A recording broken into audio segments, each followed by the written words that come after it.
Nasa kustodiya ng Capiz Provincial Police Office ang 22 anyos na si Junjun, hindi niya tunay na pangalan, suspect sa panggagahasa sa kanyang 2 minor de edad na kapatid.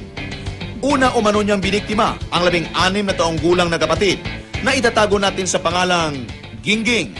Nagbunga raw ang panghahalay at sa kasalukuyan, 8 buwan ng buntis si Gingging.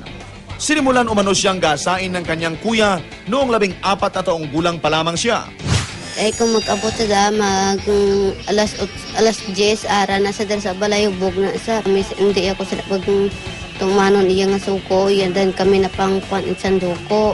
Dahil sa takot, hindi umano magawa ni Gingging na magsumbong. Maging ang kanilang kapatid na 11 anyos, pinagsamantalahan din umano ng sospek. Ito mo yung persayo man ka o ranong natabo? Persa, Sino tao sa sulod ka balay? ako mo lang, Ama upad mo di inaw? galambot baka, Da?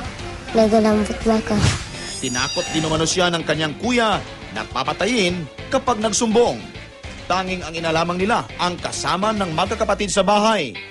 Pero dahil may sakit ang ina, hindi na niya natututukan ang mga anak.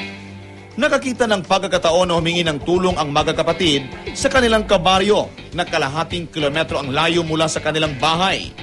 Naisampa na ang kasong rape kaugnay sa Republic Act 7610 o Child Abuse Act laban sa sospek. Hinihintay pa ang affidavit ng biktimang si Gingging para madagdagan ang kaso laban sa sospek.